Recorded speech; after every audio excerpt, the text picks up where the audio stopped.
sëñ bi ñu ngi lay nuyu. maa ngi leen di fay. mu mel ne que tey ñu ngi si anniversaire Cheikh Anta boo ñu doon defal maanaam wax ñu tuuti si Cheikh Anta moom mooy kan lan lay doon. waaw Cheikh Anta Diop defe naa ne képp ku yeewoo Sénégal ak Afrique xam nga ko ndax Sénégal gi la juddoo jànge fi jóge fi dem tugal jàngi ba mu jàngee nag moom dafa am lu ko yitteloon mooy xamal àdduna bi que Afrique dafa am rôle bu rëy bu mu joué ci histoire ak civilisation àdduna. am na ñu ko gëmoon am na ñu ko gëmul liggéey bi mu ci liggéey nag dafa am lu am solo lu mu feeñal que ni civilisation ci kaw suuf mu ngi juddoo fii ci Afrique ndax nit ci li ñuy jàngal xale ci biir histoire nit fii la cosaanoo ci Afrique bu fekkee nag nit fii la njëkk a feeñ ci Afrique li gën a jaadu mooy civilisation fii la juddoo ci Afrique moom xeexam loolu lépp la woon. ndax tubaab yi bi ñëwee dañu noot dañoo gëmloo ne ñu mosuñoo am civilisation bu fekkee nag nit fii la juddoo ci Afrique li gën a jaadu mooy civilisation juddoo fii ci Afrique loolu moo doon combat pour ñu xale yi xam luy histoire ak lan mooy civilisation africaine maanaam lu ëppoon ci xeexam loolu la. xeexam boobu nag da ko tegoon ci ay base maanaam ci ay kendu yu wér ci xam-xam ak ci fit ak ci dëggu. jikko yooyu mu wane liggéeyal ko Afrique moo waral borom école bi muy ubbi école am mu ne man sama école dama koy tudde Cheikh Anta Diop ndax mu doon référence ndax comme dañuy sàkku xam-xam fii te moom borom xam-xam la xale yi def ko royukaay moo waraloon moom mu tudde école am Cheikh Anta Diop. bi ko yàlla woowee nag dañoo baaxoo école bi depuis mu génnee àdduna moom Cheikh Anta Diop ñuy defal benn journée du parrain di ko fàttaleeku bii moo ci lu mat fukki at ak juróom. fukki at ci ginnaaw ngi nii aussi chaque année rek dañuy am lu bees luñ ciy dugal lu mat fukki at a ngi nii depuis 2010 dinañ ko wàcceel kaamil buñ ko wàcceelee kaamil xale yi ak ñi jàng fii ci école bi ak parents d'élèves bi ak jàngalekat yi dañuy dajale ay dons moo xam yére la moo xam lu ñuy lekk la bu ñuy dem yóbbul ko waa ceytu ñu xam ni rek ñëwuñu rek pour ñaanal Cheikh Anta. mais dañuy ñëw également jàppale waale askanu ceytu ba nga xamante ni la ñuy yóbbu soxla nañ ko loolu ren ji moo ci fukki at bi ñu ko dalee def ak léegi. démb ci alxames yi xale yi demoon nañu visiter ji laboratoire bi nga xamante ni fa la Cheikh Anta doon gëstoo mooy laboratoire carbone 14 bu université bu IFAN bu université de Dakar. bañ ca jógee aussi tey jii xale yi bi ñu ñëwee classe bu nekk dañ leen waxoon na ngeen am lu ngeen bind ci Cheikh Anta muy classe de 6e ba classe terminale. ku ne bind nga taalif wala am na sketch yu ñu def yoo xamante ni genre théâtre la di ko jëmale ci Cheikh Anta liñ ci jublu dañ xam mooy kan mooy Cheikh Anta ndax dañuy yaakaar ne bu dee xam na ni kan mooy Cheikh Anta dina gën a tax ñu gën a bëgg seen jàng ndax Cheikh Anta lu mu am rek jàng moo ko may te comme ñoom dañuy sàkku xam-xam fii dafay baaxoo ñu wax leen kan mooy Cheikh Anta mu doon seen référence ndax du yàq dara ci seen jàng mais lu leen di yokk la loolu moo waral chaque année ñu wooye ko journée du parrain dajale fi nit ñi wàcce fi kaamil gën a xamal xale yu kan mooy Cheikh Anta Diop moo tax bu ñu gisee presse bu mel ni yéen ñëw fi dañuy kontaan ndax da ngeen di gën a siiwal li nga xamante ni moom lañ koy def. mu mel ne que dëkk bi Sénégal maanaam waxuma la Sénégal mais àdduna wër nga këpp mu mel ne que léegi dañoo nekk ci crise des valeurs la ma waral loolu. waaw xam nga li waral àdduna dafay dox li ñuy woowee ci tubaab mondialisation xaw ma ne nu ma koy tekkee ci wolof dafa tax ba équipe fi mu ne nii équipe yi nga dëkk yi nga xamante ni dañoo am doole ñoom am nañu pexe wan ñu luy seen aada ak seen cosaan. dafay baax nag man ñu xamante ni ay dëkk yu ndaw lañ ñuy dellu ci ay nit ñu mel na Cheikh Anta nga xam ne daf ñu doon xamal suñu démb ndax boo xamulee sa démb rek mooy da nga dootoo amati repère doo am wéeruwaay alors li waral crise des valeurs yi loolu la xale yi dañoo amatul repère te war nañoo am fu ñuy naanewaat fu ñuy tànqe pour xam ne ñun kenn gënuñu aada kenn gënuñu cosaan te loolu Cheikh Anta da cee liggéey lu mat a mag moo waral ku mel na Cheikh Anta ak ñeneen ñu mel na Cheikh Anta li ñuy jàngale ci ay valeur nit ñi war koo xam ndax lu ci ëpp ku mel na Cheikh Anta daf ñoo xamal ñun ñooy kan nit der bu ñuul lan mooy rôlam démb ak lan moo waral taxawaayu tayam donc bu ñu delloo ci njàngaleem Cheikh Anta rek ñun yàlla mën nañoo musal ci crise des valeurs yooyu. est-ce que état amu ci part de responsabilité parce que ku mel ni Cheikh Anta ba léegi am njàngale mënuñ ko dugal ci programme école. waaw njàngaleem ñu dugal nañ ko mais da nga naan war nañ ko mën a gën a dugalaat ndax boo jëlee classe yu seconde yi. mënoo jàngale préhistoire ci Afrique préhistoire te jàngale woo Cheikh Anta mënoo jàngale civilisation égyptienne te waxoo Cheikh Anta waaye war nañ ko gën a mën a dugal ci njàngale mi bañ gën koo xam loolu moom système éducatif bi war naa xool yan jumtukaay la ñuy jël ba ñu mel na Cheikh Anta Diop nga xam ne référence la xale yi gën koo xam mais boo ñëwee ba classe seconde dina nga ci xam ne am lu ñu la ciy jàngal mais war nañ koo gën a mën a xam te loolu état bi moo war a jël ay matuwaay ba xale yi gën a mën a xam kan mooy Cheikh Anta ndax ni nga ko waxee sànq dañoo toll ci jamono yoo xamante ni xale yi dañoo amatul repère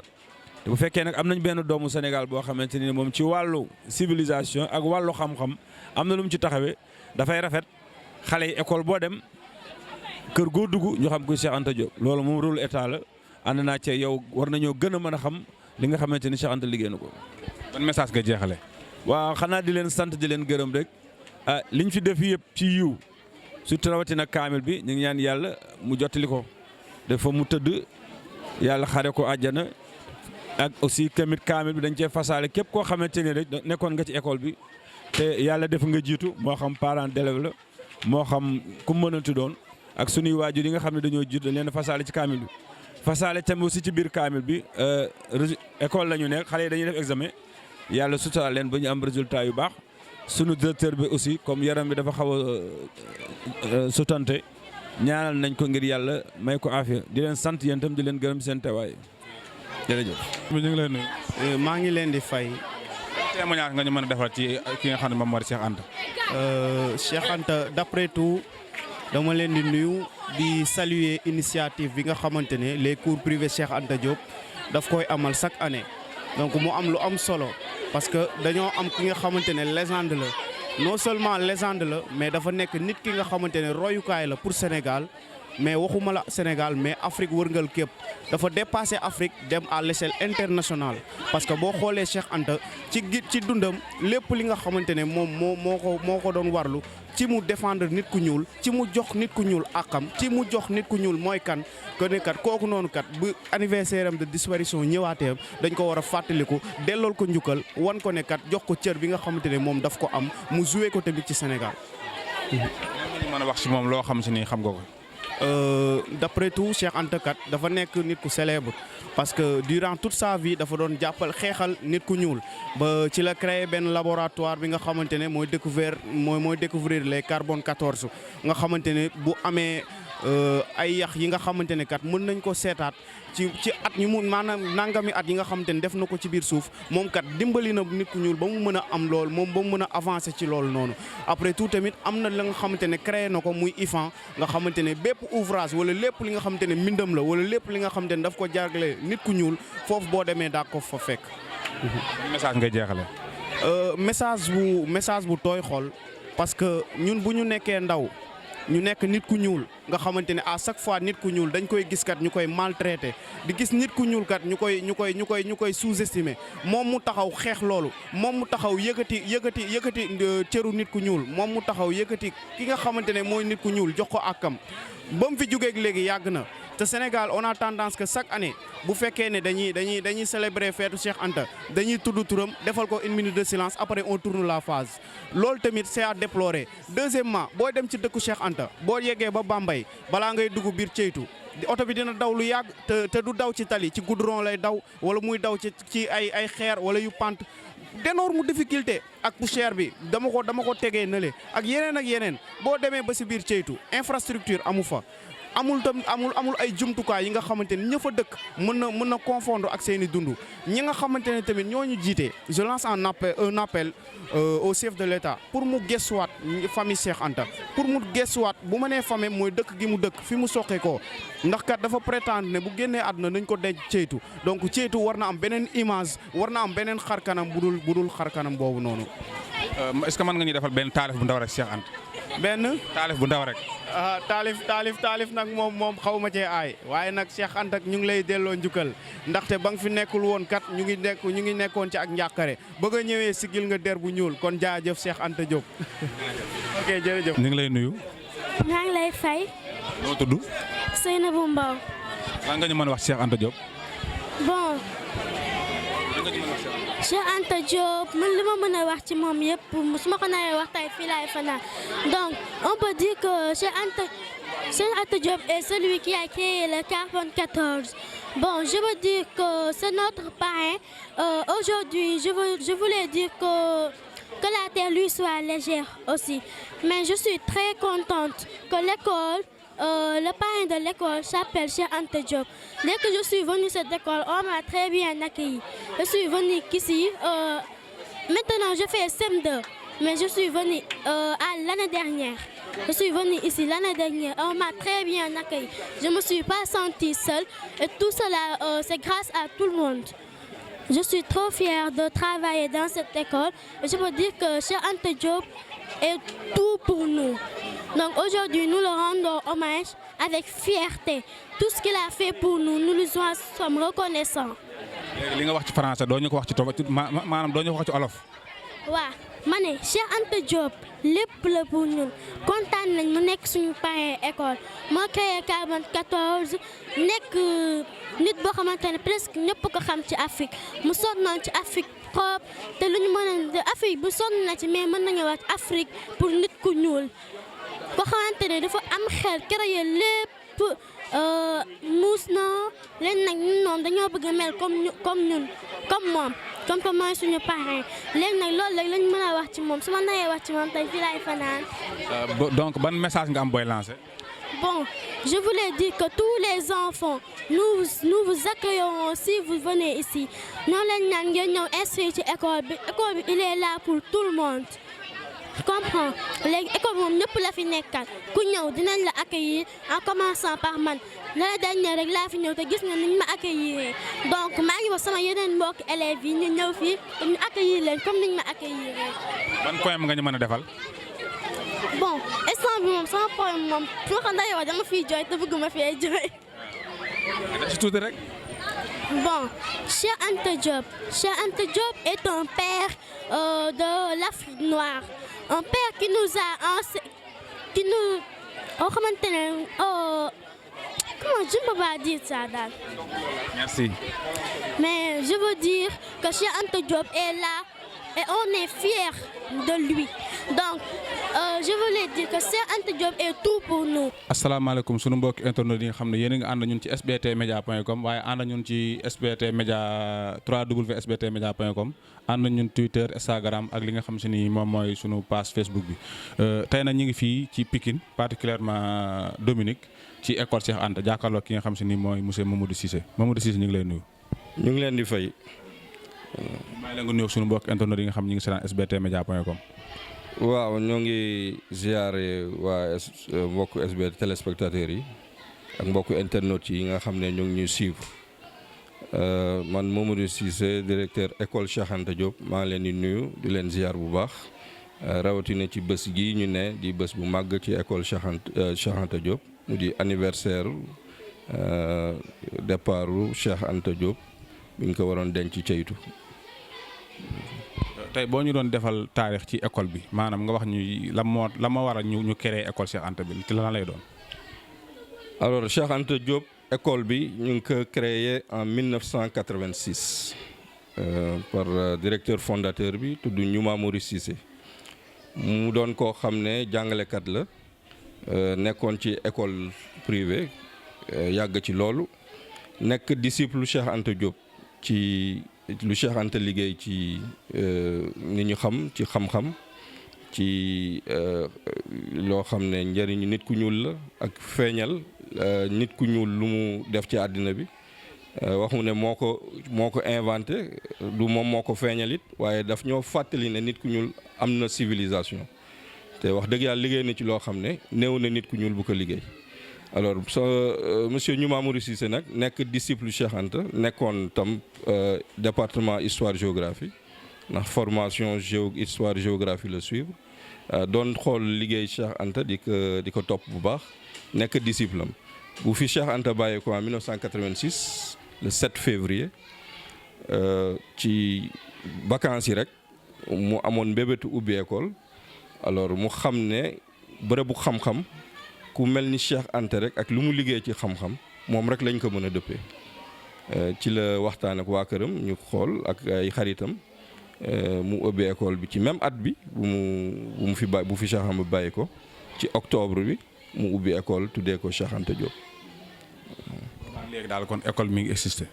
boobu ak léegi 34 ans léegi école bi macha allah ñu ngi sant yàlla ñu ngi fii ci Pikine ci même site bi fi ñu mës a xamee ci Pikine tali bu mag ba léegi ñu ngi existé te ñu ngi formé ay xale yoo xam ne ni ma ko waxee sànq ñu ci bëree ñu ngi waajal retraite donc 86 ba léegi école baa ngi formé ay élèves ba bac ba ñuy dem université ñu ngi leen di formé 86 ba tey 34 ans. maanaam su ma la déggee daal classe yi commencé ci classe yu ndaw yi ba ci classe yu mag yi dañ koy jàngale fii nii. voilà ñu ngi jàngale CI ba terminal donc cycle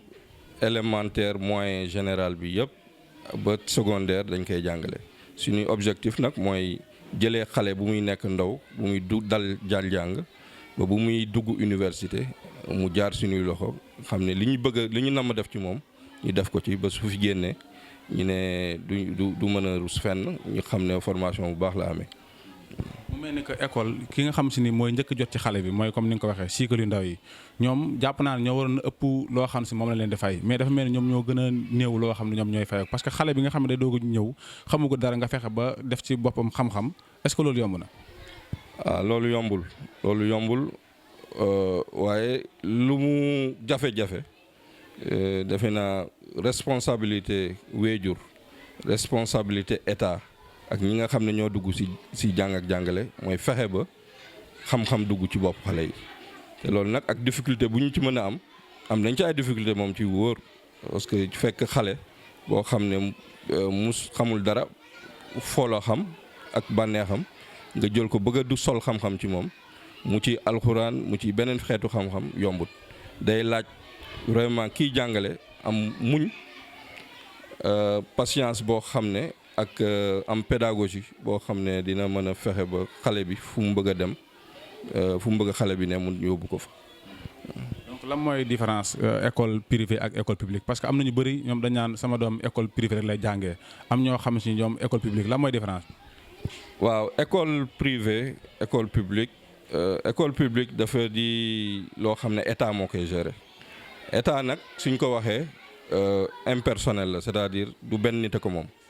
dëkk ñëpp a ko bokk muy man yow keneen ñi sénégalais rek ñoo bokk état Sénégal donc ñëpp am nañ ci cër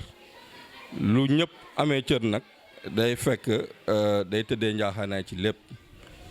dafa am charte yi nga xam ne moom la état tëral pour gérer établissement public yi waaye établissement privé dafa di nit koo xam ne constitution bi maye na ko mooy koo xam ne am na mbébét yi jàngale am na ay jumtukaay am na li nga xam ne may na ko ay moyens yu ko may pour mu ubbi école di ci woo ay xale di leen tàggat jàppale état ci mission am loolu may constitution may na ko mu ubbi école am ay charte yoo xam ne it da cee war a jaar ba école boobu mën a exister suñ ko autorisé ba mu ubbi nag lépp moo ko war ci mbirum jàngale ci wootey jàngalekat di leen fay ci woo ndongo yi ñooñu it di ko fay xaalis pour mu mën a fay jàngalekat yi di couvrir ay charge am ndaxte charge école moom bëri na loolu ku weddi laaj état bi moom am na ci lu ko ji doy ndaxte problème yu ëpp ci gestion état ci jàngale lay jóge jàng ak jàngale donc école lu metti la moyens yu bare la laaj waaye ci tënk daal li ko différencier ak public moo di lépp ki borom école bi la war waaye it am na yoo xam ne tegoo na ko ci jafe-jafe ak mettit yoo xam ne ci moom la ci ndoddam la ne aussi waaye caagaanu ne ubbi na école rek moo ko moom lu ko neex lay def école soo ko fexee ba ubbi même sooy privé moomatuloo ko communauté bi moo di gox bu mu ne ñoo ko moom yow yaa ko ubbi fa waaye damay joxe misaal rek école bi ñu nekk fii tey borom école bi mënul ne damay jékki damay tëj école bi dem sama yoon dinañ ko laaj waa léegi ndongo yi fii rek 34 ans ba léegi nooy def ak ñoom kon moomatoo ko bokkul melul ni cette boutique bi nga xam ne da nga koy ubbi jékki-jékki tëj boutique bi ne bëggatuma jaay ay amatuñu sañ-sañ boobu donc di firndeel rek ne même su dee privé day am lu des ci loo xam ne day mel ni doxinu public lay yor loolu dafay fekk ñëpp a koy bokk waaw loolu daal mooy différence ak li nga xam ne moo leen méngale. mu mel ni comme ni nga ko waxee état jafe-jafeem bi ëpp mooy côté éducation bi coow li à chaque fois day bëri lan moo waral loolu. waaw mooy li ma wax moyen suñu état yi souvent dañuy ñàkk moyen yi nga xam ne moyen dëgg-dëgg li ñu war a def ci éducation day sooxe ñu ngi wax 42% budget bi ñu ngi koy def ci éducation waaye gis nañ ne doyut ndaxte lii jotale état beeg jàngalekat li ci ëpp mbirum xaalis la mbirum koppar nag wax dëgg yàlla suñu état yi amaguñu puissance ba nga xam ne mën nañ def li ñu war lépp ci biir jàng ak njàngale ñu ngi jéem nag waaye des na lu bare li mat a def day wane rek ne importance su jàng ci biir réew jàng ak santé ñoo ëpp solo ci biir réew su sooxee rek dëkk boobu yeggagul fu mu bëgg a yegg. lan moo war a nekk solution bi kon. solution bi daal mooy di continuer di waxtaan ndaxte solution bu ne ci waxtaan lay génne benn ñaar waxtaan day fekk ay nit di dégloonte mooy indi waxtaan waaye xam nga kii di wax ne jàmmale ne kii di wax de jëmale dootul waxtaan wax lay tudd waaye waxtaan mooy ñaar ñu ko sekk wala ñett yu ko sekk wala groupe bu ko sekk ku ci ne di déglu moromam di am lu mu jàpp am lu mu bàyyi sacrifice boobu ku ci ne di def mooy indi ay solution parce que solution nag dañ ko war a am ci jàng ndaxte dañuy suñ ko amul rek mara day taali mooy dootuñu former ay xale yu mën yor réew mi ku ko weddi gis nañ fi ay dëkk yu màbb ndaxte toog nañ ay génération yoo xam ne seen jàng dafa yàqu ay dëkk mën naa leen citer ci bëre ay Burkina ay Guinée ay dëkk yoo xam ne am toog nañ ab diir yoo xam ne seen jàng yàqu na sooxe na day indi résultat bi ñu am dañu am problème sax ay élite ay ressources humaines yoo xam ne dañuy mën a nekk ci administration ñii mën a yor ab réew dañuy mujj wooy ay nit jéggaane ko pour ñu ñëw gérer leen seen dëkk am na fi ji dëkk yu bëre ba ci Gambie bi toog nañ fi ay magistrats yoo xam ne ñu yor justice sax dañ leen doon jéggaane ci yeneen dëkk yi parce que dañ seen jàng dafa sooxe woon voilà mooy importance jàng am na solo trop ci réew. mu mel ni que mbokk yi nga xam ne yéen a ngi ànd ñun ci sbtmedia.com ñu ngi ak directeur école Cheikh Anta bi nekk fii ci Pikine Dominique di monsieur Mamadou Cissé ñu am ak moom waxtaan lu bu yaatu mu mel ni que tey réew mi côté jàng éducation xaw na bëri ay rëq-rëq yu bëri est-ce que doo ñu defal benn fàttali rek ci taarix kan mooy Cheikh Anta ak nan la doon doxee ci kii parce que mu mel ni que ndaw yu bëri dañoo commencé perte et repère pour nga andiwaat ñun tuuti ki nga xam ne moom mooy Cheikh Anta. waaw loolu dina yomb dina jafe. dina yomb ndax man miy wax ak yow Cheikh Anta bu ma nekkee ndaw wala ko commence tàmbalee topp di gëstu ay mbiram fekk maa ngi élève donc yàgg na trop Cheikh Anta li ñu mën a wax ci moom bare na li ëpp solo ci li ñu mën a wax ci moom mooy nit la koo xam ne léppam nit ku ñuul la ko jox damay bañ di tënk mbir bi ci Sénégal Cheikh Anta Sénégal taxu ko woon jóg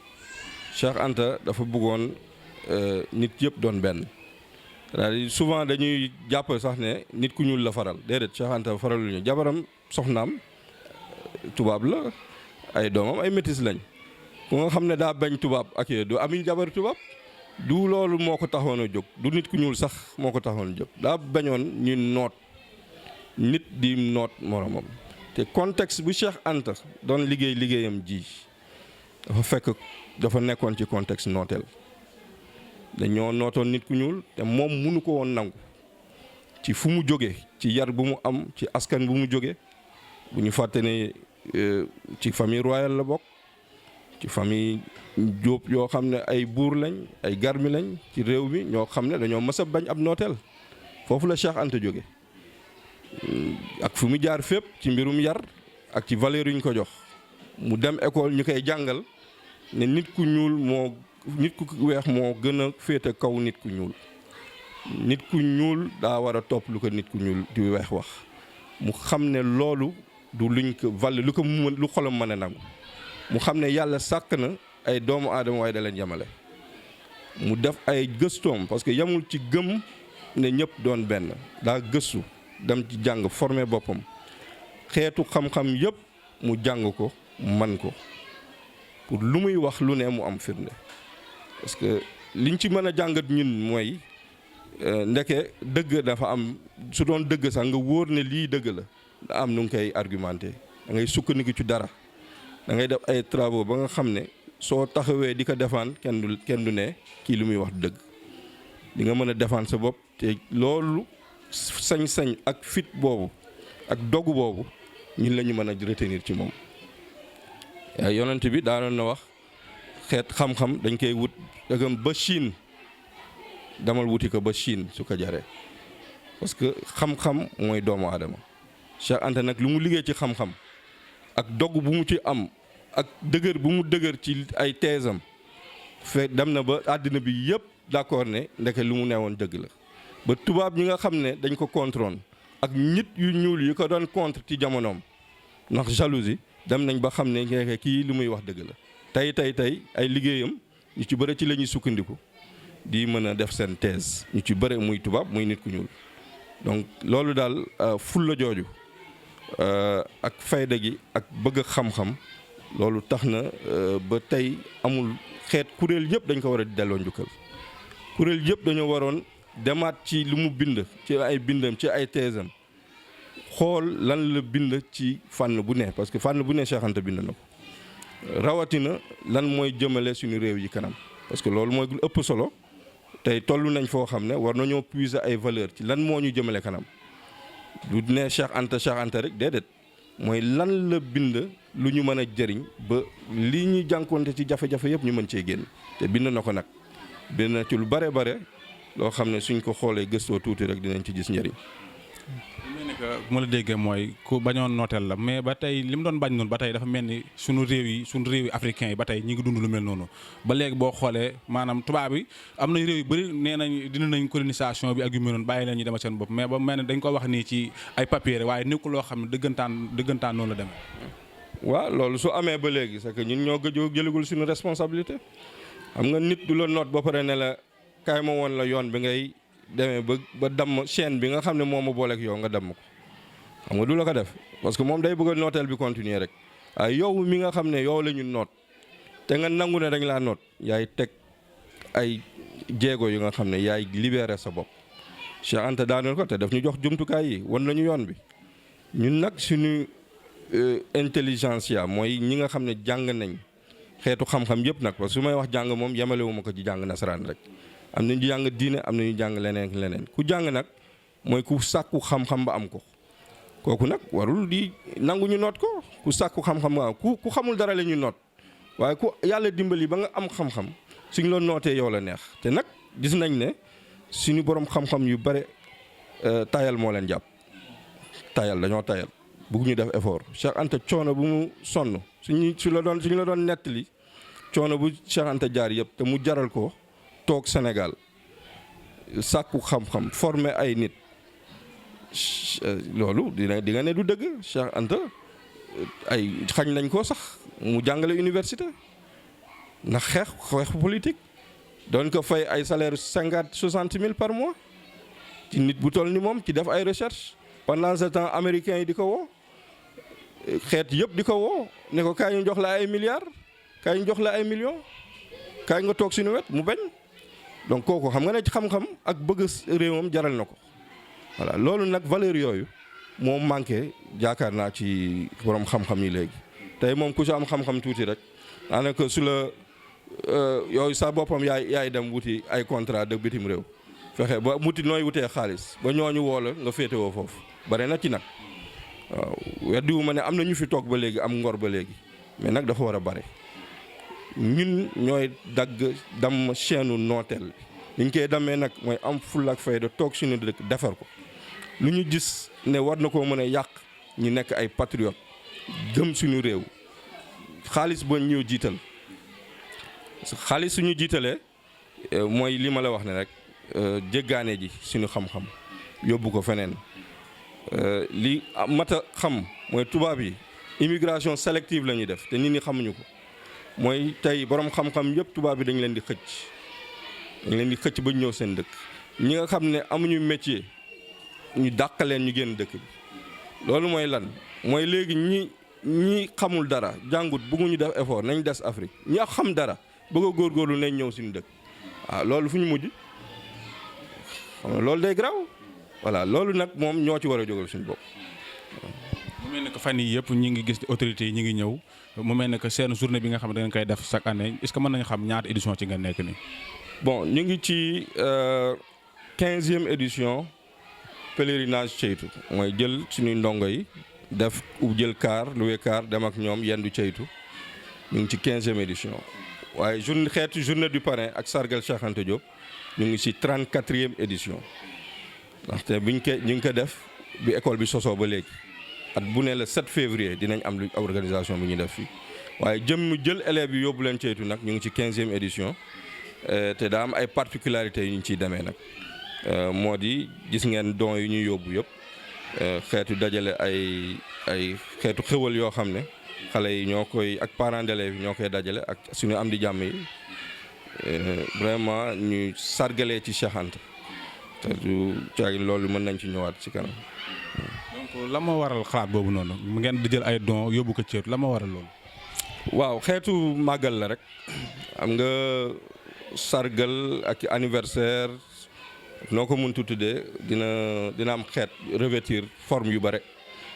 waaw am na ñoo xam ne yàgg nañ dem ceytu ñeneen ñu dul ñun di dem ceytu di màggal Cheikh Anta ñu fekk ñi leen yàgg di fekk foofu ñoom it ni ñu dem seen demin ñun ñoo choisir bi ñu demee gis ne Cheikh Anta naam ñu ngi ko denc foofu suñu école Cheikh Anta la tudd ñu xam ne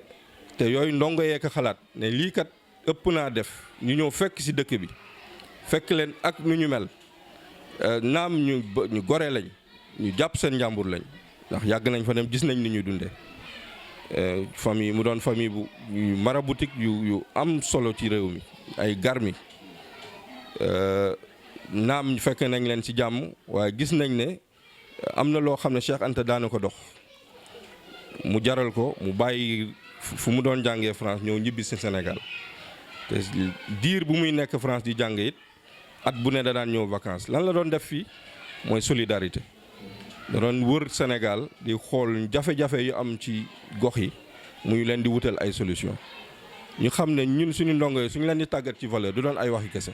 dañ leen di won ci jëf ñu Cheikh Anta daan mel di ko doxe ñu jàngal leen ko ci jëf te jëf ji moo den li ci ëpp solo mooy dimbalante bi moo tax ñu xalaat ne dimbalante nag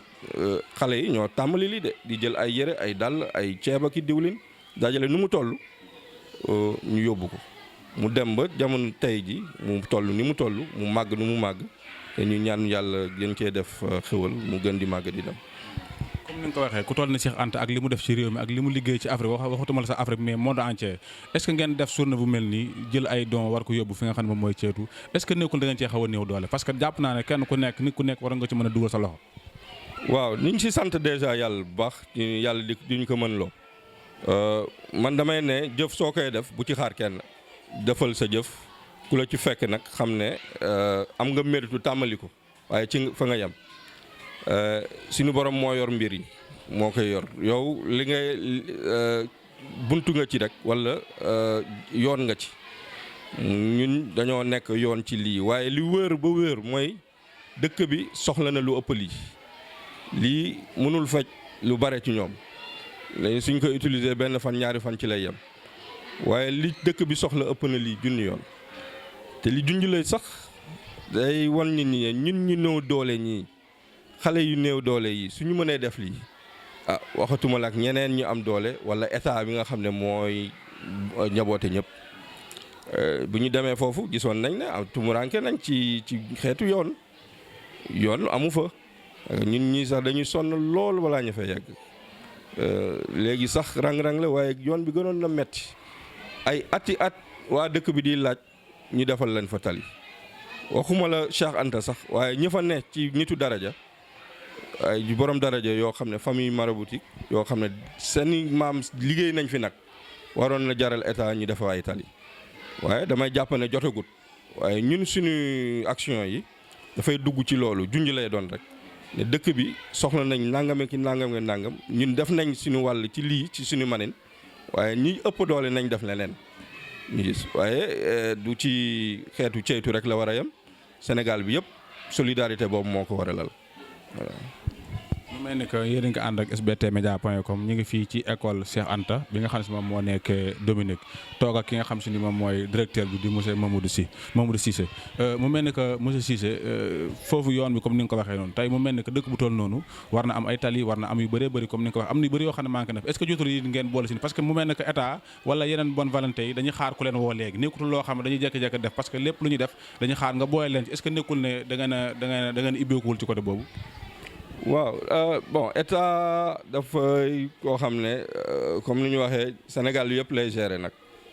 ak ci ba ci bitim réew sénégalais yi nekk bitim réew donc seen mission rëy na trop waaye teggiwu leen seen devoir def mën a yore Sénégal gi yëpp parce que looloo tax ñu fal leen ñu falee ay njiiti réew bi yëpp a tax ñu fal leen ñoom seen devoir te ñoom xam nañ ko sax mooy fépp Sénégal fu ñu soxloo lu ñu ci mën a seen yitte ñu taxaw ci ba mu mat sëkk waaye waxu tali bi moo ngi nii ma la koy wax ba léegi depuis defe naa lu ma 30 ans ngi nii ëpp ko sax autorité dëkk bi ñu ngi solliciter état pour ñu defal leen tali waaye ba léegi antoogul am yeneen i soxla donc responsabilité état moom ñoom xanaa la ñuy laaj seen responsabilité lu tax matalugu leen ko dinañ leen wax daal dafa jotagut xaalis moyen amagul waaye yu demee noonu ñoom ñoo xam lu tax. waaye xam nañ xel ne dëkk bi am na lu mu aajowoo te war nañ ko defal te suñ ko defalul ñu ngi fayir seen mission waaw man nag ñun suñu wàll ñun moo di li ñuy Cheikh Anta doon def rek bañ a xaar état ci lépp parce que ku xam ne état war na def waaye léeg-léeg mënut a def wala buggut a def xaw ma ban la ci ñun waruñu xaar ñun ñoo war a boole suñu doole. fexe ba ñuy dimbalante ci suñu wërsëg parce que yeneen dëkk yaa ngi koy def dëkk yu gën a avancé yi ci jàppalante ba ci dëkk yu développé yi dëkk nasaraan yi développé yi soo demee seen système jàppalante dafa leer dinañ am système boo nga xam ne ñu ëpp alal yi ñu ngi jàppale ñu gën a néew doole ñi te état mooy centraliser loolu yëpp gérer ko ñun mën nañ def lu mel noonu. te kenn bañ ñu ciy jiitu jàllul kenn duñu ci soññi ñun ñoo war a xool jumtukaay bu ñuy jàppalante rek ñu mettre en place un système efficace yoo xam ne ku ci ne ku tane moromam jàppale ko noonu laa ko gisee man boog bañ a xaar état ci lépp mooy sama philosophie. parce que li ñuy exemple bi may joxe su ñu doon xaar état ci lépp kon école bi sax duñ ko sos école bi directeur borom école bi day toog rek xaar ne état daal moom la ñu dénk suñu éducation naka lijjanti waaye daa gis ne état am na lu mu mënul lépp bokk mu jël ci wàllam jàppale waale ci état jàppale ci sénégalais yi moo tax école bi sosu. message ngay jeexalee ak tàggoo ko mbokk yi nga xam ne ñu ngi seetaan. waaw di woo askan bi ci solidarité. ñun li ñuy def solidarité la parce que man su may woo nit ñi sax ci li ñu suñu action yi ñuy def ceytu damay yee nit ñi ci solidarité ba nga xam ne moo ñu war ñun ñëpp suñu biir suñu ndongo yi am na ñu leen di jàppale bitim réew la ñu ne am ay élèves yoo xam ne ñu nekk ci bitim réew ñoo leen di fayal seen jàng te ay tubaab lañ ay nit yu weex lañ ma toog xalaat ne su ko tubaab mënee def waaye ana ñun balaa tubaab di ñu defal ñun ñu defal suñu bopp fii am nañu fi ñu fi mën a jàppalante ñu fi mën a yëkkati ci seen wërsëg ne man kat waa Cheikh Anta Diop wala waa école nangam wala waa dëkk sangam ñu ngi leen di jàppale ci nangam parce que soxla nañ ko te mënuñ cee am man sama message dëgg-dëgg mooy solidarité ci lépp lu ñuy def parce que loolu moo ñuy jëmale kanam beneen message bi moo di ñu xam ñan la ñu war a roy am solo la tey moom lu royukaay yi moom bari na trop mais est-ce que ay royukaay dëgg-dëgg lañ est-ce que seen roy leen baax na ci suñu askan rawatina jeunesse bi bari nañ ay contre valeurs yu ñuy gis ci média yi